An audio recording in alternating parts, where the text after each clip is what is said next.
Eco plus का नया आविष्कार eco plus hexa power TMT इसकी प्रीमियम क्वालिटी व उन्नत जंग रोधक क्षमता दे बेजोड़ मजबूती। इको प्लस सीमेंट और स्टील, इस पर है देश को भरोसा।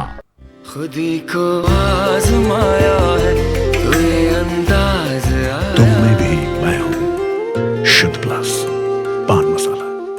जब पशुओं को मिलेगा प्यार और मिल्को मोर पशु आहार तो दूध बहेगा, मुनाफा बढ़ेगा। मिल्को मोर पशु आहार।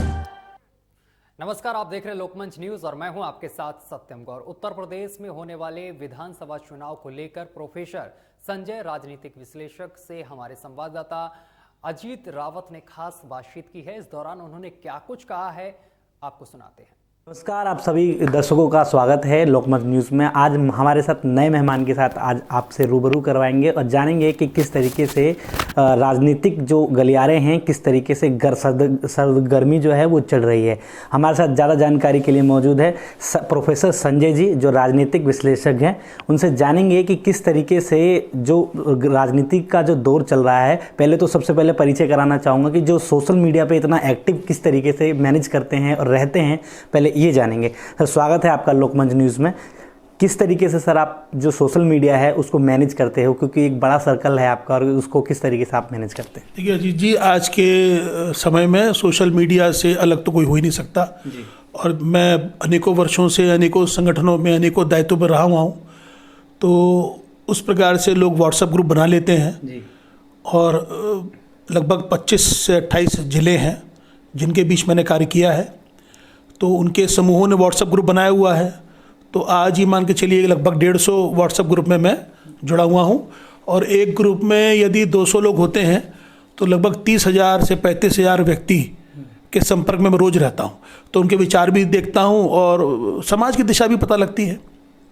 सर, सबसे पहले बात करना चाहेंगे कि जो गर्मी है उत्तर प्रदेश विधानसभा चुनाव की, तो उसको लेकर हम बात करेंगे। किस तरीके से आप बीजेपी को देखते हैं और किस तरीके से आपको क्या लगता है कि इसमें बीजेपी का क्या महत्व है, किस तरीके से आप इसको देखते हैं?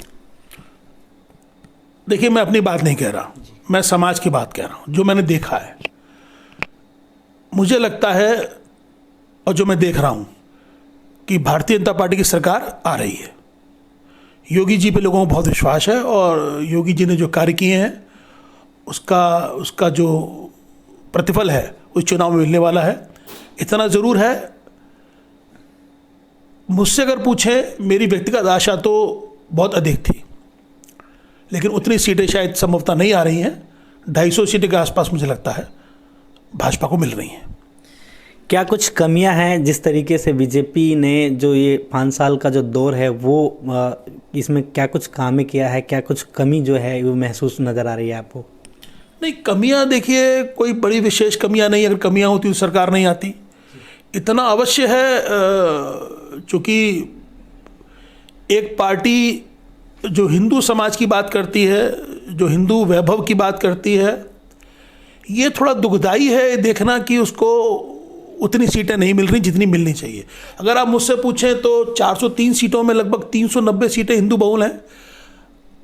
अजीत जी, अगर आप चुनावी वोटरों का आंकड़ा देख लें तो लगभग 9 सीट ऐसी हैं, मात्र 9 सीट ऐसी हैं। मुरादाबाद, संभल, सहारनपुर देहात, बेहट, मेरठ सदर, रामपुर सदर, टोटल 9 सीटें हैं। अमरोहा मिला के धौलाना, ये सीटें जो हैं, इनमें अगर हिंदू एकजुट भी हो जाए तो मुसलमान भी एकजुट हो जाए तो भी भाजपा हारेगी, क्योंकि मुसलमान की संख्या 50% ऊपर है।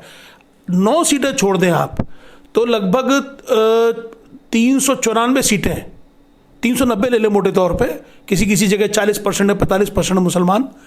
ये सीटें तो भाजपा को आनी चाहिए। दुख का और चिंता का विषय है कि ये सीटें नहीं आ रही। अगर 250 सीटें भी आ रही हैं तो इसका मतलब 140 हिंदू बहुल सीटों पे भी भारतीय जनता पार्टी हार रही है। ये चिंता का विषय है जी। देखिए, जैसे कि जनसंपर्क का दौर जो है वो चल रहा है, उप मुख्यमंत्री से लेकर उप मुख्यमंत्री तक जनसंपर्क का पूरा जो कार्यक्रम है हर दिन हर रोज़ चलाया जा रहा है। तो कितना फ़र्क पड़ेगा, कितना कुछ लगता है आपको कि लोग, उनका मुख्यमंत्री का भी कहना है कि 300 पार हमारी जो है वो सीटें इस बार जो है वो हम जीतेंगे, क्या कहेंगे इस पर आप? नहीं, देखिए, इस विषय में मेरा विचार थोड़ा भिन्न है जी। प्रचार से वोट नहीं पड़ता, ये मेरा मानना है। अगर प्रचार से वोट पड़ता होता तो मायावती का वोट बैंक इंटैक्ट नहीं होता। अगर संगठन से वोट पड़ता होता, संगठन चुनाव लड़वाता है लेकिन संगठन से आम मतदाता वोट नहीं डालता। ये आप देखिएगा, अगर ऐसा होता तो मायावती को क्यों 9% 10% वोट पड़ जाता है। मायावती का तो प्रचार ना के बराबर है। सरकार के कार्य, देखिए 3 कार्य मुझे लगता है योगी सरकार ने बहुत अच्छे किए। पहला तो कानून व्यवस्था, इसमें कोई दो राय नहीं है कि कानून व्यवस्था बहुत, और सब लोग इस पे एक मत हैं। दूसरा, जिस प्रकार ग्रामीण क्षेत्रों में गरीबों को, जरूरतमंदों को जो राशन बांटा सरकार ने, उसका बहुत प्रभाव है जी। दूसरा मुख्य कारण। तीसरा मुख्य कारण हिंदू वैभव, इसमें भी कोई संदेह नहीं है कि हिंदू वैभव, जिस प्रकार गुप्त काल हम कहते हैं कि वो हिंदुओं का स्वर्णिम काल था, उसी प्रकार हम ये कह सकते हैं कि योगी सरकार हिंदुओं का स्वर्णिम काल है, मुझे कोई संदेह नहीं। सबसे ज़्यादा जो गर्मी है उत्तर प्रदेश के विधानसभा चुनाव में हिंदू मुस्लिम को लेकर ज़्यादा है, आप इसको किस नज़र से देखते हैं?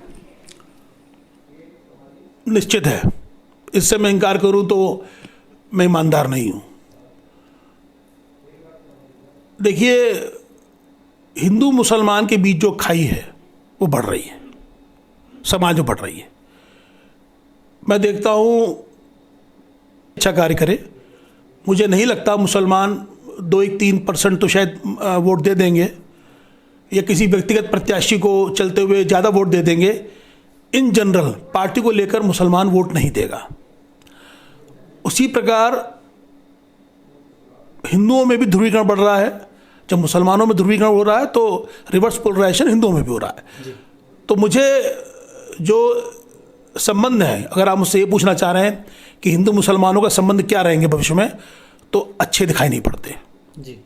मुझे लगता है आने वाले 4-5 सालों में, आने वाले 10 सालों में ये खाई और बढ़ेगी और कहीं ना कहीं इसकी जिम्मेदारी मुसलमानों पे है। उनको सोचना पड़ेगा कि वह किस प्रकार चाहते हैं हिंदुओं से अपने संबंध। वो जितना बिगाड़ेंगे और बिगड़ेंगे, वो जितना कट्टरता उनके दिमाग में ज़्यादा आएगी तो रिवर्स पोलराइजेशन हिंदुओं में उतनी कट्टरता आएगी और उसका परिणाम देश के लिए ठीक नहीं है। तो ये थे हमारे साथ प्रोफेसर संजय जी, जिन्होंने अपनी बहुत ही बारीकी से अपनी बातें रखी। फिर एक मेहमान के साथ पेश होंगे। गाजियाबाद से अजीत रावत की रिपोर्ट, लोकमंच न्यूज़।